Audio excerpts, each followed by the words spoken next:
የጌታ ኢየሱስ ስጋ ተብሎ የተዘጋጀው ዳቦ፣ የጌታ ኢየሱስ ደም ተብሎ የተዘጋጀው ወይን ልክ የኢትዮጵያ ኦርቶዶክስ ቤተክርስቲያን እንደምታስተምር ነፍስ የለውም እንጂ በዛ መፈተቻ በዚያ ጠረጴዛ ላይ የተቀመጠው ስጋና ደም ራሱ ክርስቶስ ነው። ነፍስ የለውም ነው የሚባለው። እንደዚያ በፍጹም ሊሆን አይችልም። ክርስትና ራስን የምታታልልበት እምነት አለ። ጌታ ኢየሱስ ለአንተም ይናገራል፣ ድምፁን ይሰጣል፣ መንፈስ ቅዱስን ሰጥቶናል። እኔ ሲሄድ መንፈስ ቅዱስ ይመጣል ብሎናል። ስለዚህ ያ የሚመጣው መንፈስ ቅዱስ ደግሞ ያስተምራችኋል ነው የሚለው። ክርስቲያን ነኝ ብለህ የኢትዮጵያ ኦርቶዶክስ ይሁን ወንጌላዊ ይሁን ወይም ደግሞ ካቶሊክ ውስጥ ይሁን የልብን ሐሳብና ምኞት የሚመረምር ቃል ቤተ አስቀምጠ መጽሐፍ ቅዱስ ላይ ሌላ ሰው እንዲነግረን አትጠብቅ።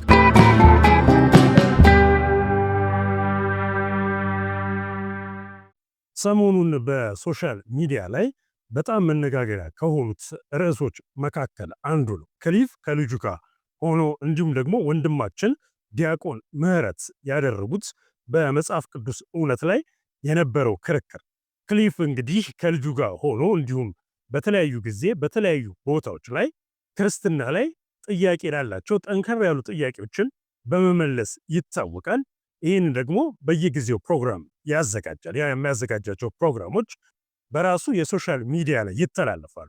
ኢትዮጵያዊው ወንድማችን ዲያቆን ምህረት በዚያ ተገኝቶ ነበር እና እርሱ ባደረገው ክርክር ላይ ታዲያ በጣም ብዙ ኢትዮጵያውያን እጅግ በጣም እንደተገረሙ እንዲሁም ደግሞ ከዚህ በፊት ይህንን ጉዳይ እንደማያውቁ ተናግረዋል። እንግዲህ ይህ በዋናነት የሆነበት ምክንያት እንደ ኢትዮጵያ ባሉ ከጥንት ዘመን ጀምሮ ክርስትናን በተቀበሉ አገራት አብዛኞቹ ቦታ ላይ ስንመለከት ክርስትና እንደ ባህል ሆኗል።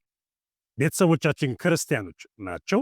ስንወለድ ቀጥታ ወደ ቤተ ክርስቲያን የመሄድ እድላችን ከፍተኛ ነው። ስለዚህ ክርስቲያን የሆነው እኛ እንሁን ወይም ደግሞ ቤተሰቦቻችንን ተከትለን መፈተሽ ያለብን እኛ ነን።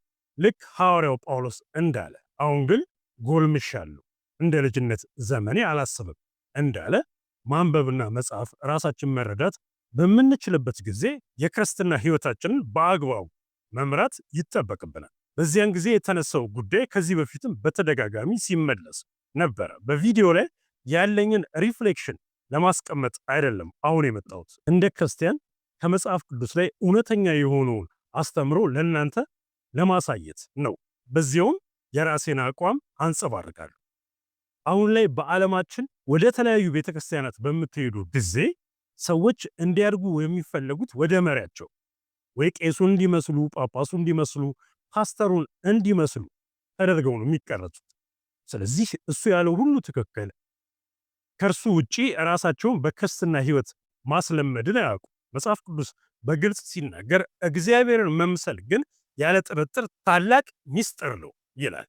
ስለዚህ ትልቁ ሚስጥር ይሄ ነው። ያንን ማስለመድ የሚቻለው ደግሞ መጽሐፍ ቅዱስ በማጥናት ነው የሚጀመረው። ከዛም በኋላ ከጌታ ኢየሱስ የሰማችሁትን ተግባራዊ ማድረግ ነው። እዛ ላይ የተነሳውን ነጥብ ከመጽሐፍ ቅዱስ አኳያ አንዱን አሳያችኋለሁ። ከዚህ በፊት እየተከታተላችሁ ይህንን ቻናል ሰብስክራይብ ያላደረጋችሁ ካላችሁ ሰብስክራይብ እንድታደርጉ፣ ተመሳሳይ ጥያቄዎች ካላችሁ ደግሞ ጥያቄዎቻችሁን በኮሜንት እንድጽፉ። ክርስትና የምንወያይበት የምንነጋገርበት ህይወት እንጂ የድብቅ ህይወት አይደለም። እዛ ቪዲዮ ላይ አንድ ነገር መናገር የምፈልገው ዲያቆን ምህረት ያደርግ የነበረው ንግግር ትህትና የተሞላበት። ምናልባት ዲያቆን ምህረት አሜሪካ ሀገር በመኖሩ ያ ተጽዕኖ አሳድሮበት ወይም ደግሞ ትህትና በተሞላበት አስተዳደግ አድጎ ሊሆን ይችላል። ኢትዮጵያ ውስጥም ያሉ በኢትዮጵያ ኦርቶዶክስ ወይም ደግሞ በወንጌላውያን አማኞች ውስጥ ያሉ ሰዎች ስትከራከሩ፣ ስትነጋገሩ በትህትና ይሁን። ወደ ውጭ ሲኬድ ብቻ ጨዋነትን የተሞላን መሆን አይገባል። እዚህ አገር ላይም ስለ ክርስትና መነጋገር መወያየት ይቻላል፣ ጥል ሳይኖር ስድድብ ሳይኖር። እንደዛ መደረጉ መልካም። በዚያ ክርክር ላይ እንደዛም አለማድረግ አይቻልም፣ የሚኖርበት አገር እንደዚህ አይነት ሁኔታን ስለማይፈቅድ። ስለዚህ ቀጥታ ዛሬ የማነሳው ዋና ጉዳይ የጌታ ኢየሱስ ስጋና ደምን አስመልክቶ ነው። እርሱን ተራ በተራ ከመጽሐፍ ቅዱስ ላይ እውነተኛውንና የሚገርም ዕውቀት አስጨብጣችኋለሁ። የኢትዮጵያ ኦርቶዶክስ ተዋሕዶ ቤተክርስቲያን የጌታ ኢየሱስ ስጋና ደምን ከሚካፈሉ ቤተክርስቲያናት አንዷ ናት። ይህንን አይነት ሁኔታ የማያደርጉ አሉ። ለዛ ነው ይህንን ያልኩበት ምክንያት። ያ እንግዲህ የጌታ ኢየሱስ ስጋና ደም ተብሎ የሚዘጋጀው በኢትዮጵያ ኦርቶዶክስ ቤተክርስቲያን ወይም በግዕዝ ቃሉ ህብስት ከሚባለው ዳቦ ልንለው እንችላለን። እንዲሁም ደግሞ ከወይን ይዘጋጃል። ያ ነው እንግዲህ የክርስቶስ ኢየሱስ ስጋና ደም ተብሎ የሚቀርበው ቁርባን ተብሎ ለሰዎች የሚሰጣቸው የሚካፈሉት።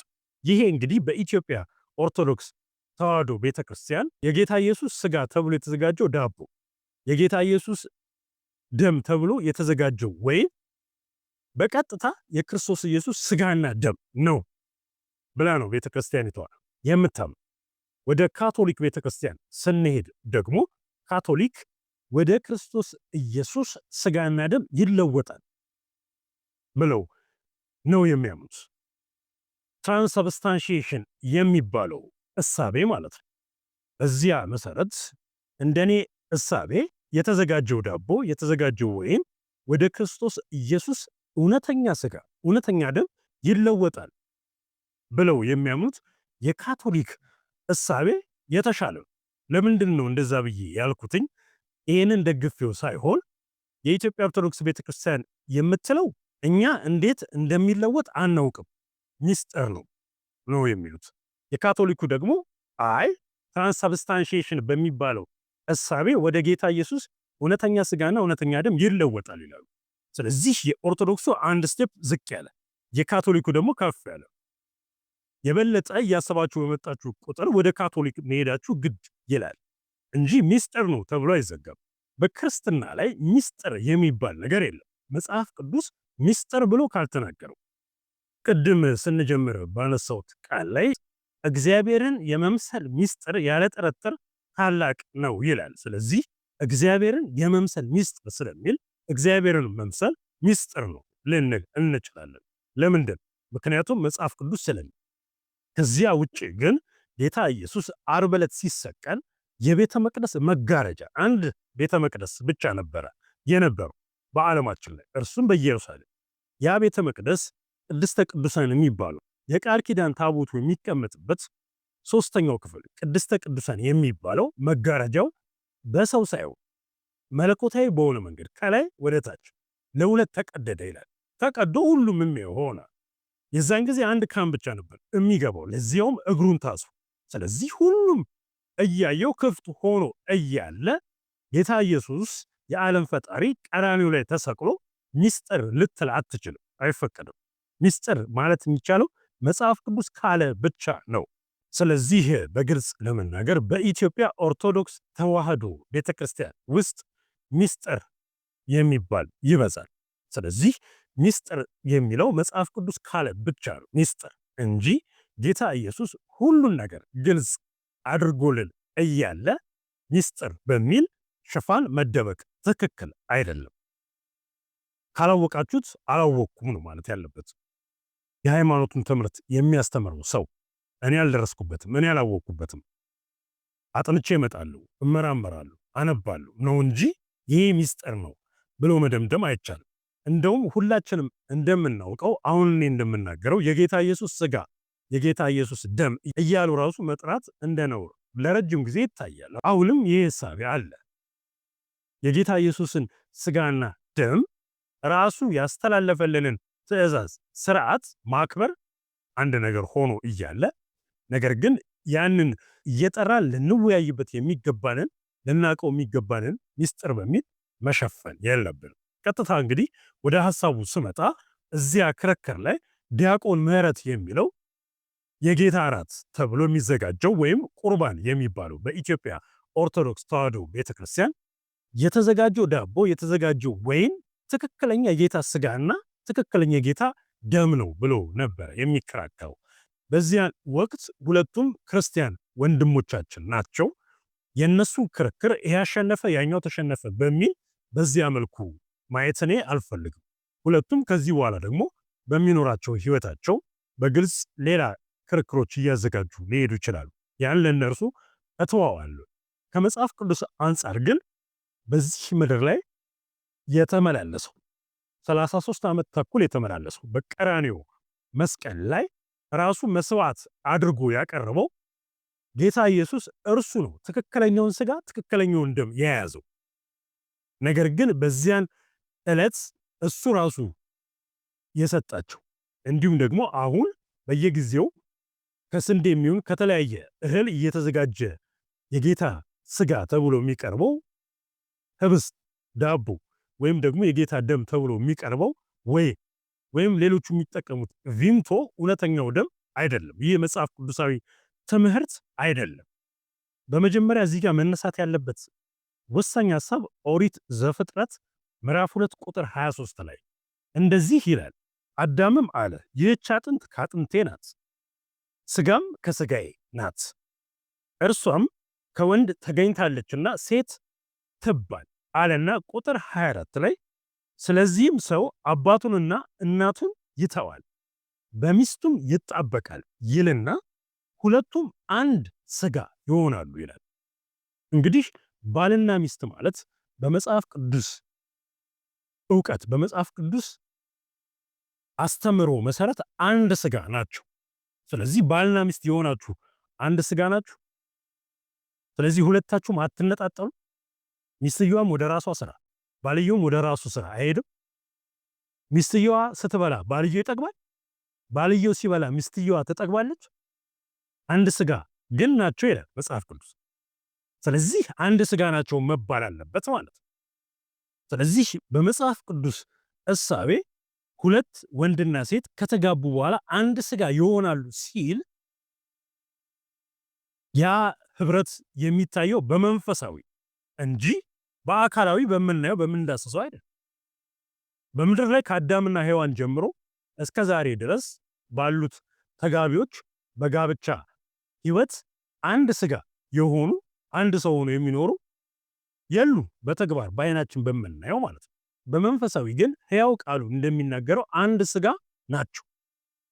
ስለዚህ ወደፊት በምተነትነው ጌታ ኢየሱስ ይህ ስጋዬ ነው እንኩ ሲል ያ ጉዳይ መንፈሳዊ እንጂ ከዛም በኋላ እኛ የምናቀውን ስንዴ የምናቀውን ወይን አምጥተን ይሄ ስጋው ነው ልክ የኢትዮጵያ ኦርቶዶክስ ቤተክርስቲያን እንደምታስተምር ነፍስ የለውም እንጂ በዛ በፈተቻ በዚያ ጠረጴዛ ላይ የተቀመጠው ስጋና ደም ራሱ ክርስቶስ ነው፣ ነፍስ የለውም እንጂ ነው የሚባለው። እንደዚያ በፍጹም ሊሆን አይችልም። ስለዚህ ዘፍጥረት ምዕራፍ 2 ላይ ያለውን ይህንን ቁልፍ ቃል ያዙልኝ። በዋናነት በዚያ ክርክር ላይ ዲያቆን ምህረት በመጀመሪያው ክፍለ ዘመን ላይ ናቸው። እነዚህ ክርስቲያኖች ይህንን ተቀብለውታል። እውነተኛ ስጋና እውነተኛ ደሙ ነው የጌታ ኢየሱስ ብለዋል። እንግዲህ ያንን ታሪካዊ አመጣጥ አሁን አልናገረው። የዛን ታሪካዊ አመጣጥ ተራ በተራ የምናገርበት ሌላ ክፍል ይኖራል።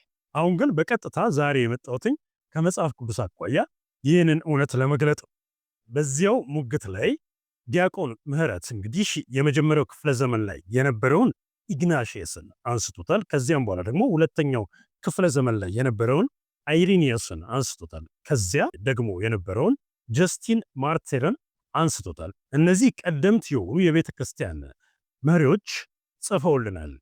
ይሄ ቀጥታ የክርስቶስ ኢየሱስ ስጋ፣ ቀጥታ የክርስቶስ ኢየሱስ ደም ነው ብለው እነርሱ ጽፈዋል በሚል ያንን ክርክሩ ላይ አስቀምጦ ነበር። ከዛ አንፃር የኔ እይታ ምንድነው? ከዚህ በፊትም በተደጋጋሚ እንደተናገርኩትኝ በዋናነት በዚህ ዓለም ባለኝ ህይወት ላይ በዋናነት አሁን እየሰራ ያለሁትኝ ተመራማሪነት የምርምር ስራዎችን ነው የምሰራው። ለዚህ ደግሞ የሰራኋቸውን የምርምር ስራዎች በዓለም አቀፍ ደረጃ በጣሊያን፣ በስዊድን፣ በካናዳ ማሳተሜን ተናግሬያለሁኝ። ከዚያ ውጪ ደግሞ ለአይትሪፕልኢ አሁን ላይ ሪቪወር ወይም ደግሞ የሚታተሙ ጽሁፎች ከመውጣታቸው በፊት ገምጋሚ ሆኜ እየሰራው እገኛለሁ። ይህንን ያነሳውበት ምክንያት እንግዲህ በሃይማኖት ተቋማት፣ በቤተ ክርስቲያን፣ በመጽሐፍ ቅዱስ ኮሌጅ ጭምር ከሴኩላር ዓለም በተመሳሳይ የጥናት እና ምርምር ሂደትን ነው የሚከተሉት።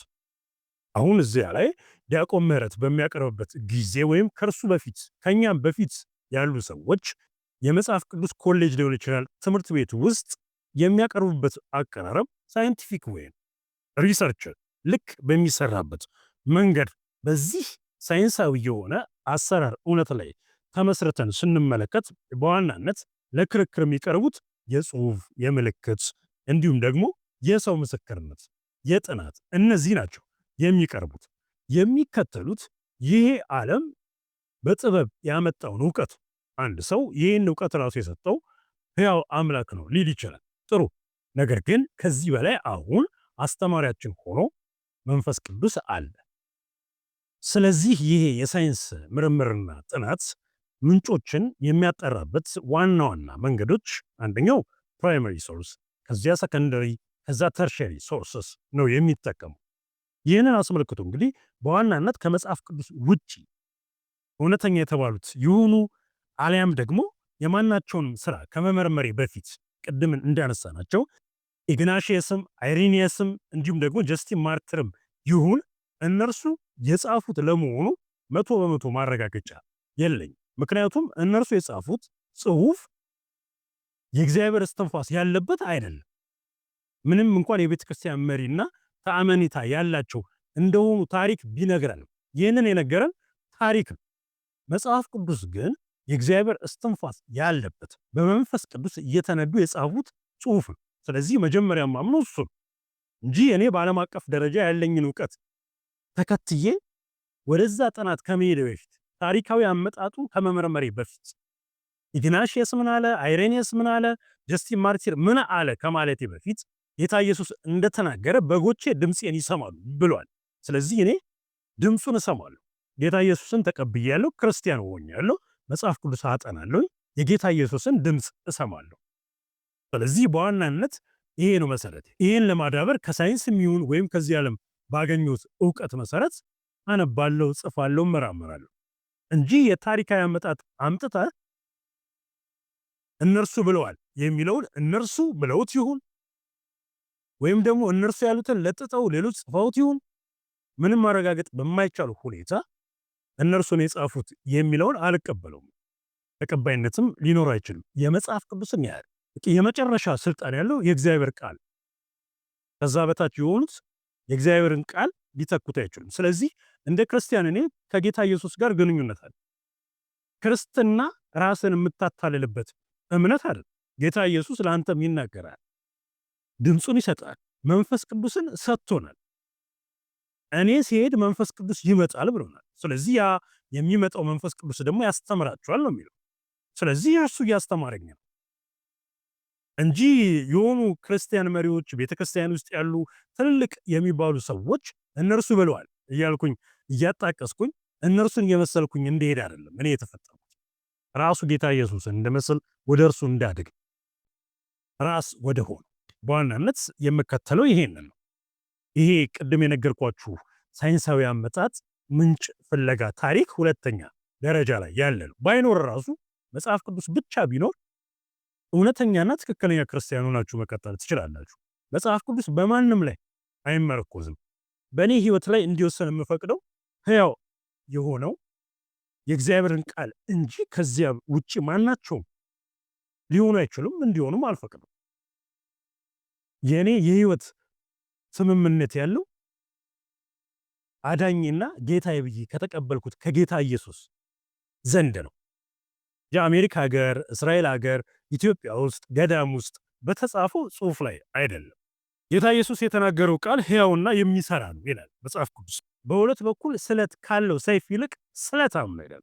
ነፍስና መንፈስን ጅማትና ቀልጠምን እስኪለያይ ድረስ ዘልቆ ይገባል፣ የልብንም ሐሳብና ምኞት ይመረምራል ይላል። ወደ ዕብራውያን ሰዎች ምዕራፍ 4 ቁጥር 12 ላይ ስንመለከት የልብን ሐሳብና ምኞት ይመረምራል ይላል የእግዚአብሔር ቃል።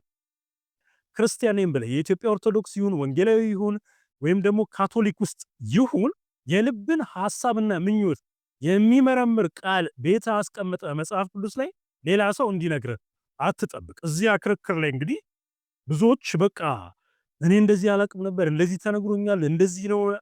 መጽሐፍ ቅዱስ ስለማታነቡ የእግዚአብሔር ቃል የልብን ሐሳብ እና ምኞት ጭምር ራሱ የሚያቅ አጥንት ውስጥ ዘልቆ የሚገባ ቃል እያለ በሰው አትተማመኑ፣ በማንኛውም ሰው አትተማመኑ። ወደ ራሱ ቄሱ ወደ ራሱ ፓስተሩ እንድታርጉ የሚያረጋችሁ ምልክት ካያችሁ ከዚያ ቦታ ገሸሽ በሉ። ወይም ደግሞ ነገራችሁ ልክ አይደለም ይሄን አስተካክለ በሉት። አይ አላስተካከልም ካለ ከዛ ቦታ ልቀቁ።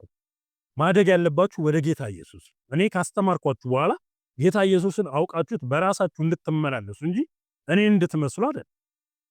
እየሆነ ያለው ግን እንደዛ ሰዎችን አይደለም መከተል ያለብን። እንትና ተናገረልን እንትና አንደኛ ማለት አይደለም። እንግዲህ ያ የነበረው ክርክር በጣም አጭር ደቂቃ ናት። 11 ደቂቃ ከ54 ሰከንድ።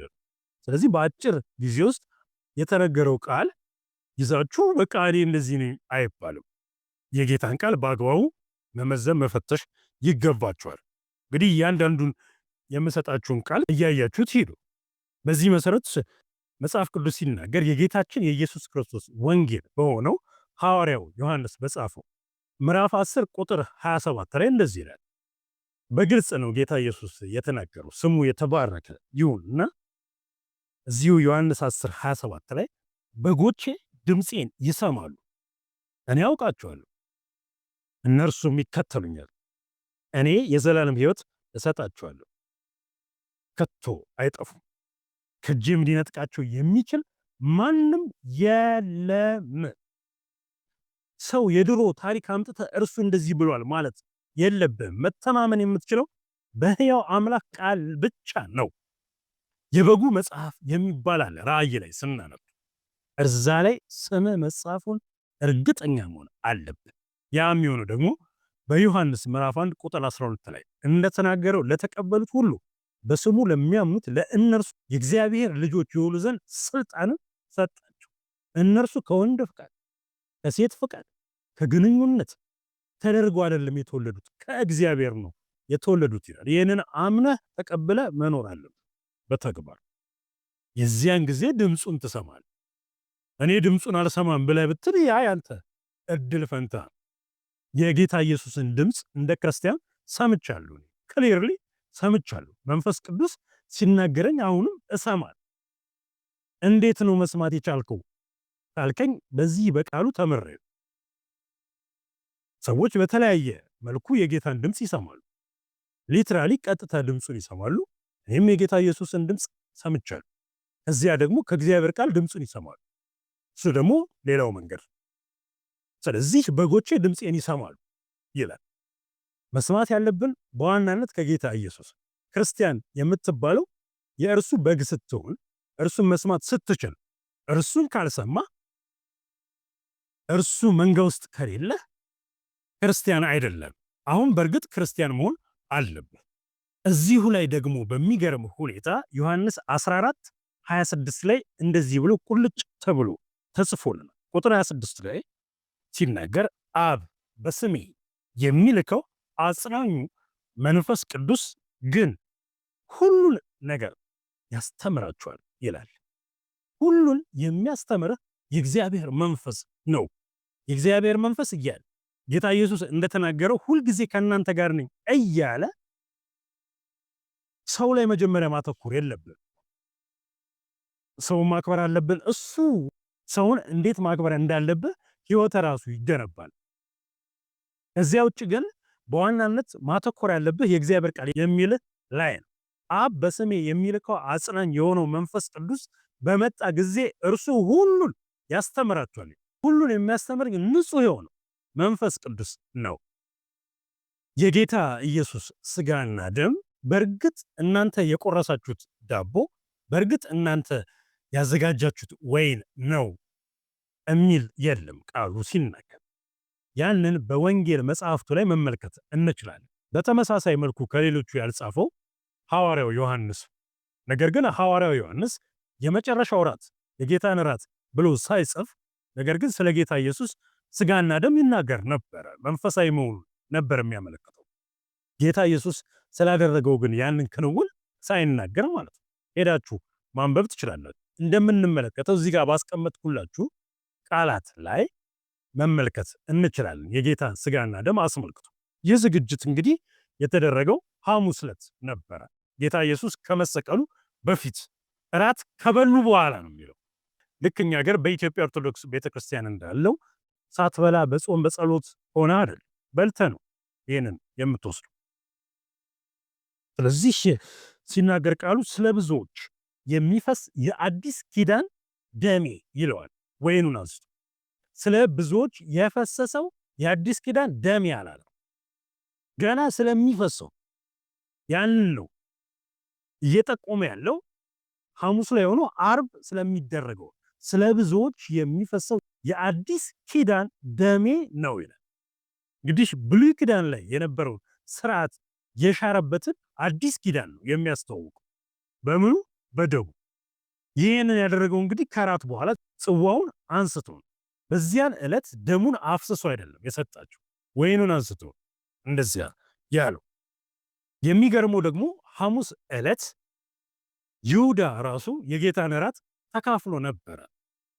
ይህንን መመልከት እንችላለን በወንጌላቱ ላይ። እንግዲህ ስጋዬን ያልበላ ደሜንም ያልጠጣ የዘላለም ሕይወት የለውም የሚለውን በዮሐንስ 6 ላይ ያለውን ነው መሰረት አድርገው የሚናገሩት። ስጋዬን የበላ ደሜን የጠጣ ግን የዘላለም ሕይወት አለው ይላል። ስለዚህ ይሁዳ የዘላለም ሕይወት ሊኖረው ይገባ ነበር ማለት ነው። ስለሚፈሰው ገና ስለሚመጣው ነገር ነበር የሚናገረው። እንግዲህ ጌታ ከመምጣቱ ወይም ከመሰቀሉ በፊት ነው እንጀራውን ራሱ በየአገሩ ያለውን የምግብ ልማድ ተመን አድርጎ ነው የተተረጎመው። እንጀራውንም ወይኑንም እንካችሁ ለመታሰቢያዬ አድርጉት ነው የሚለው። ለምንድን ነው ለመታሰቢያ የሆነው? ምክንያቱም ዕለቱ ፋሲካ ነበር የሚሆነው። ፋሲካ ምን ማለት ነው? ፋሲካ ምን ማለት ነው ወደሚለው በቀጥታ መመለስ አለ። እንግዲህ አሁን ክርስቲያኖች ማሰብ ያለባቸው እስራኤላውያን ከግብጽ ባርነት እንደወጡ ሁላ አሁን ደግሞ ከመንፈሳዊ ግብጽ ከነበርንበት ባርነት ነው አፍልሶ ያወጣል። ስለዚህ ይህንን አስቡት ነው የሚለው። የፋሲካ በግ የሚታረድበት ቂጣ የሚበሉበት ነው። ለምንድን ነው የፋሲካ በግ የሚታረደው የሚለውን ማጥናት ይጠበቅብናል። በዚያን ጌታ ኢየሱስ እራት አዘጋጅቶ ያንን ክንውን በሚያደርግበት ጊዜ ሌሎች እስራኤላውያን ደግሞ በየቤታቸው በግ እያረዱ ነበር። እኛ እራት የት ነው መብላት ያለብን? ይሄን እራት እንዲያዘጋጅ እንደዚህ ንገሩት፣ ስትነግሩት እሱ ያዘጋጃል ተብሎ ነው ሄደው። ሌሎቹም እስራኤላውያን በግ እያረዱ እያዘጋጁ ነበር። ተመሳሳይ ፕሮግራም ነው የሚያካሂዱት። ነገር ግን እዚህ ጋር ጌታ ኢየሱስ አሮጌውን ኪዳን የሚሽርበትን መንገድ ነበር የሚያደርገው። ስለዚህ ያ የሚያሳየው ጉዳዩ የመንፈሳዊ እንጂ የአካላዊ ጉዳይ አለመሆኑን ነው። ፋሲካን አስመልክቶ ዘጸአት 12:18 ላይ መመልከት እንችላለን። ከመጀመሪያው ወር ከ14ኛው ቀን ምሽት እስከ 21ኛው ቀን ምሽት ድረስ እርሾ የሌለበት ያልቦካ ቂጣ ትበላላችሁ ይላል። ይህን ለምንድን ነው የሚያደርጉት የሚለውን ስንመለከት ደግሞ ቁጥር 24 ላይ እናንተም ሆነ ልጆቻችሁ ይህንን መመሪያ ቋሚ ስርዓት አድርጋችሁ ትታዘዛላችሁ ይላል ሕያው አምላክ ለሙሴ የሚነግረው።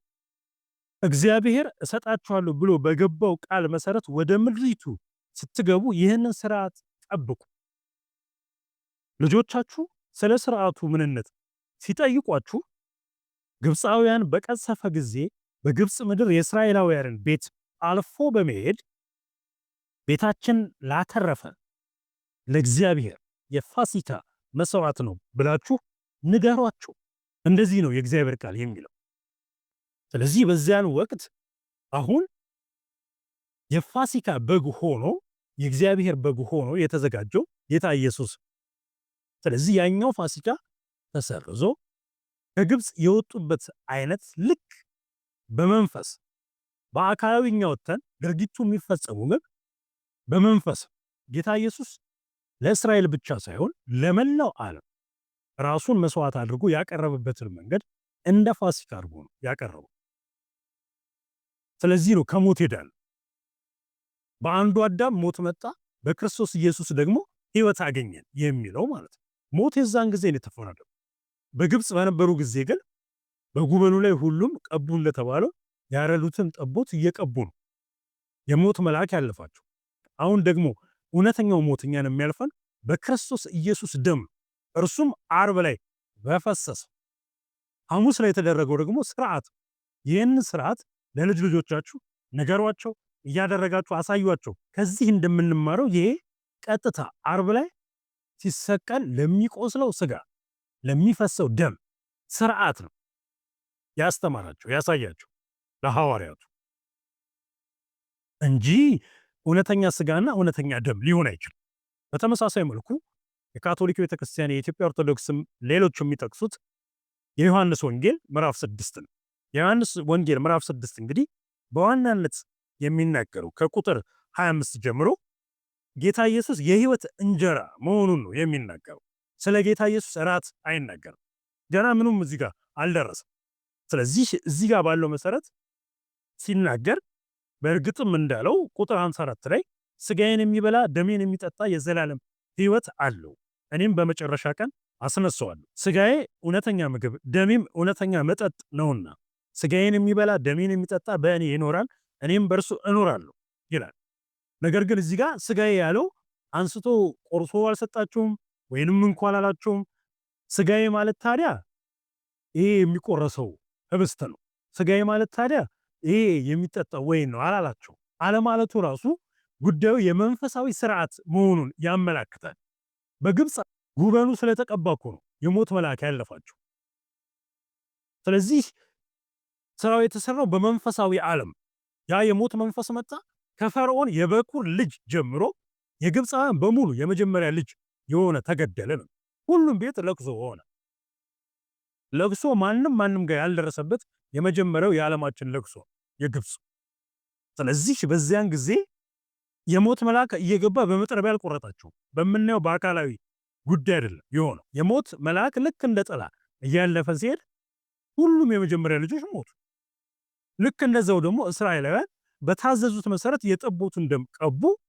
ሲያልፍ ያ ደም ሲያይ የሞት መልአኩ እየዘለለ ይሄዳል። በተመሳሳይ መልኩ ጌታ ኢየሱስም ስርዓት ያስተማሩ። ስለዚህ ያ ምንድነው ያለው እዚህ ጋር ዮሐንስ 6 ላይ ስንመለከት ቁጥር 27 ላይ ለሚጠፋ እንጀራ አትስሩ፣ ነገር ግን የሰው ልጅ ለሚሰጣችሁ ለዘላለም ሕይወት ለሚኖር ምግብ ስሩ፣ ለዚህም እግዚአብሔር አብ ማረጋገጫ ማኅተሙን በእርሱ ላይ አትሟልና ነው። በእርሱ ላይ አትሞታል። ይሄ ነው ትክክለኛ የሆነው የዘላለም ሕይወት የሚያስገኘው እንጀራ ይሄ ነው። ለሚጠፋ እንጀራ አትስሩ ነው። ስለዚህ አሁን እዚህ ጋር ስለ መስራት ነው እየተናገረ ያለው። እኛ መስራት የሚገባን ለሚጠፋ እንጀራ አይደለም። ደሞዝ እንቀበላለን፣ እንበላለን፣ ከዛ በሆዳችን ውስጥ ያልፋል፣ ከዚያም በኋላ ይወጣል። ያ ስርዓት ሪሳይክል እያደረገ ዝንተ ዓለም ይኖራል። እኔ ግን የምሰጣችሁ እንጀራ የዘላለም ሕይወት የሚሰጣችሁ ነው። ጌታ ኢየሱስ ራሱ ይናገራል እኮ እኔ ከምሰጠው ውሃ የሚጠጣ ለዘላለም አይጠማም ይላል። ስለዚህ ለሴትዮዋ እንዴት ነው የመለሰላት? ዮሐንስ 4 ላይ አረ ጌታ ሆይ እባክህ ያንን ውሃ ስጠኝ፣ እዚህ የመጣው ውሃ መቅዳት ሰልችቶኛል ያለ ጌታ ኢየሱስ ሲናገር ስለ ሰማያዊ ስነግራችሁ ስለ ምድራዊ ነው የምታስቡት ነው ያለው። እዚህ ነው ያለው የሰማይና የምድር ያህል የተራራቀው የኔና የእናንተ ሐሳብ ብሏል መጽሐፍ ቅዱስ ራሱ።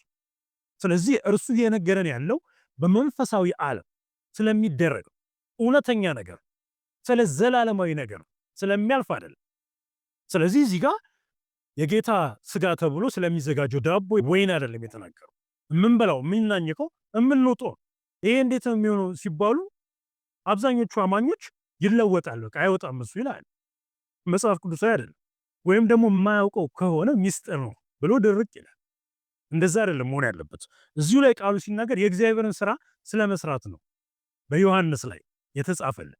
ያ የእግዚአብሔር ስራ ምንድነው? እስራኤላውያን በጣም የምወዳቸው እኮ ጌታ ኢየሱስን በተከራከሩት መጠን ለኛ ግልጽ እንዲሆንልን ነበር ሲረዱን የነበረው። ልክ እንደ ቶማስ በጣም ደስ የሚለው ለዚያ ነው። እኛ የበለጠ ገባን እነሱ በተከራከሩ ቁጥር። እዚሁ ቁጥር 28 ላይ ሲናገር እነርሱም ታዲያ የእግዚአብሔርን ስራ ለመስራት ምን ማድረግ አለብን? የእግዚአብሔርን ስራ ለመስራት ያለ ስራ አይዳንም፣ ስራ ነው የሚያድነን ይላል። ታዲያ የእግዚአብሔር ስራ ምንድነው? መጾም፣ መጸለይ፣ ከዚያም በኋላ ራስን ዘግተ ማቆየት፣ እንዲህ አይነት ያሉ ክንዋኔዎችን ይነግሯቸዋል። የእግዚአብሔር ቃል ግን እንደዚያ አይል። ጌታ ኢየሱስ መለሰላቸው ለጠየቁት ጥያቄ እንደዚህ ይላል ቁጥር 29 ላይ ኢየሱስም እርሱ በላከው ታምኑ ዘንድ ይህ የእግዚአብሔር ስራ ነው ሲል መለሰላቸው። እርሱ በላከው ማመን የእግዚአብሔር ስራ።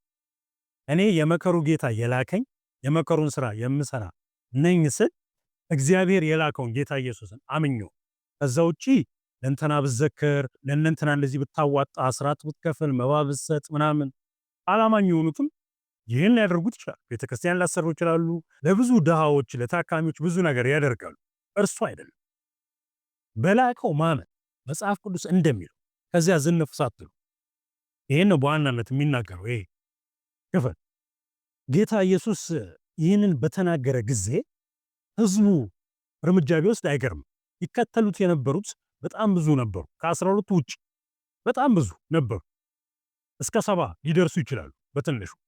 ስለዚህ እነርሱ ራሳቸው እዛ ቆመው ይሰሙ ነበረ። ስጋዬን ያልበላ ደሜን ያልጠጣ የዘላለም ሕይወት የለውም ሲል እነርሱ ከህዝቡ በላይ ደንግጠዋል። ብዙ ጊዜ አብረውት ያሳለፉት ምን አሉ ይላል ቁጥር 66 ላይ ሲናገር 6:66 ላይ ሲናገር እንደዚህ ይላል፣ ከደቀ መዛሙርቱ ብዙዎቹ ወደ ኋላ ተመለሱ። ከደቀ መዛሙርቱ ወደ 70 የሚሆኑ ደቀ መዛሙርት ነበሩ፣ እርሱ 12ቱን ከመረጣቸው ውጭ የሚከተሉት ብዙዎቹ ተመለሱ ይላል። ይህንን ሲሰሙ ከበዳቸው፣ ከዚያ ወዲያ አልተከተሉትም።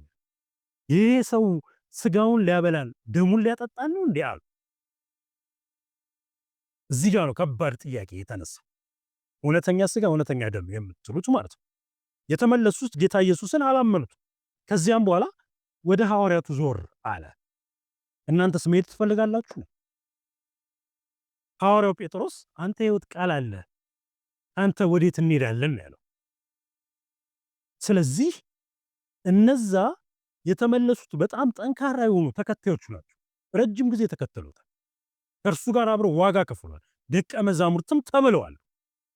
የጌታ ራት ስንል ዝም ብለን በዘፈቀደ የምናደርገው አይደለም። ሐዋርያው ጳውሎስም እንደተናገረው ፍርድ ይጠብቀዋል፣ ሊያቅ ይገባል፣ ሊገነዘብ ይገባል። ጌታ ኢየሱስ ማን እንደሆነ ማወቅ አለበት። የጌታን ስጋና ደም ማንም ሊያራክስ አይችልም። ይሄ ከጌታ ኢየሱስ የተሰጠን ስርዓት። በአሮጌው ኪዳን ራሱ የፋሲካ ስርዓት ሲከወን ያልቦካ ቂጣ ብሉ ነው የተባለው። ያንን ተላልፎ ማንም ሊገኝ አይገባም። ራሱ ሕያው አምላክ የሰጠው ትእዛዝ ስለሆነ፣ ስለዚህ የጌታ ራት ዝም ብሎ ማንም ሊያናነቀው የሚችል አይደለም። የሕያው አምላክ መንፈሳዊ ኃይል የሚያልፍበት መጠቀሚያ ነው። የጌታ ኢየሱስን ስጋ የጌታ ኢየሱስን ደም የወከለ ነው። ዝም ብሎ ስንሰበሰብ ለድረስ የምናደርገው አይደለም። ስርዓት ባለው መልኩ የምንከውነው ራሱ የጌታ ራት ሲዘጋጅ ሐዋርያቱ ለማያውቁት ሰው ተልኮ የተላከው ሰው ደግሞ ስርዓት ባለው ቦታ አዘጋጅተው ያንን ስርዓት እንጠብቃለን። እንደ ክርስቲያን የክርስቶስ አካል መሆናችን የምንመሰክርበት፣ አንድነታችን ከምን አንጻር እንደመጣ ከጌታ ኢየሱስ ሞትና ትንሣኤ የተነሳ እንደሆነ የምናረጋግጥበት የምንመሰክርበት ነው። ስለዚህ በዚህ እሳቤ ነው የምናመልከው እንጂ የኢትዮጵያ ኦርቶዶክስ ተዋህዶ ቤተክርስቲያን ወይም የካቶሊክ ቤተክርስቲያን እንደሚሉት ይሄ በቃ ነፍስና ስጋ የለውም እንጂ ራሱ የክርስቶስ ስጋና ደም ነው በፍጹም ማለት ቅድም እንደነገርኳችሁ ክርስቶስን ክደውት ከተመለሱት ወገን ነው። ምክንያቱም እነሱ ቢቀጥሉ እኛ ስብሎ እኮ ስጋውን ቆርሶ ደሙን አፍስሶ ብሉ የሚለን ነበረ የመሰለን። ልክ አልነበርንም ነበር የሚሉት እንደ 12ቱ ሐዋርያት ሊጠብቁ ነው። 12ቱ ሐዋርያት ግን ሲጠብቁ የሆነው ሌላ። ጌታ ኢየሱስ እነርሱ እንዳሉት ሌላ አይነት የአምልኮ ስርዓት አይደለም የከወነው። እነርሱ ግን ከዚህ በፊት በተለያዩ ዓለማት ተመሳሳይ ነገር ይደረጋል። ያ የሚሆን መስሏቸው ይሄ አነጋገር እንዴት ነው የሚናገረው? ልክ ያልሆነ ነው ብለው ያሉት መሳሳታቸውን ግን የሚያውቁት ከጌታ ኢየሱስ ጋር ቢቆዩ ነበረ። ስለዚህ ሳጠቃልለው የኔ እምነት ምንድነው የሚለውን ባጭሩ ማቅረብ እችላለሁ። የጌታ ራት ከሕያው አምላክ ዘንድ መንፈሳዊ ጸጋ መቀበያ መንገዳችን እንደሆነ ነው እኔም ማመን። ሌላው ደግሞ ስጋ የክርስቶስ አካል፣ ስለዚህ ያ ደግሞ ቤተክርስቲያን ናት ብዬ ነው የማምነው ነኝ። የክርስቶስ አካል ናችሁ ስለሚል ቅድም ባየነው ቃል መሰረት ጌታ ኢየሱስ እስኪመጣ ድረስ ሞቱን የምንናገርበት መታሰቢያ። ስለዚህ መታሰቢያ አድርጉት ሲል ስለ መንፈስ ቅዱስ ሲናገር እርሱ እኔ የነገርኳችሁን ያሳስባችኋል ይላል። ስለዚህ ትልቁ ነገር ጌታ ኢየሱስ የተናገረውን ማሰብ ዳንኤል በናቡከደነጾር ፊት ሲሆን ለአንድ ሰዓት ያህል አሰበ። እዚህ እኛ ዝም ብለን ስንተኛ እንደምናስበው አይደለም። የእግዚአብሔርን ቃል ማሰላሰል ያንን የምናመጣበት ከጌታ ኢየሱስ ጋር በመንፈሳዊ የምንገናኝበት እንደሆነ ነው የማምነው። አንድ አማኝ ሳይገባው ወይም ሳይገባው በሉት ሳይገነዘብ ቢበላና ቢጠጣ ፍርድ ሊያስከትልበት የሚችል የክርስቶስ ኢየሱስ አካል የሆነችውን ቤተክርስቲያን እርሱም እኛ የአካሉ ብልቶች መሆናችንን የሚያመለክት መሆኑን ነው የማምነው። እውነተኛ ስጋና ደሙ የተሰቀለው አርብ እንደሆነ ነው የማምነው። ሐሙስ ዕለት ደግሞ ያ የቆረሰው ዳቦ ያቀረበው ወይን ጌታ ኢየሱስ አርብ ላይ ሊያደርገው ስላለው አዲስ ኪዳን ስለሆነ ስርዓት የሚናገርበት መታሰቢያ እንደሆነ ነው የማምነው።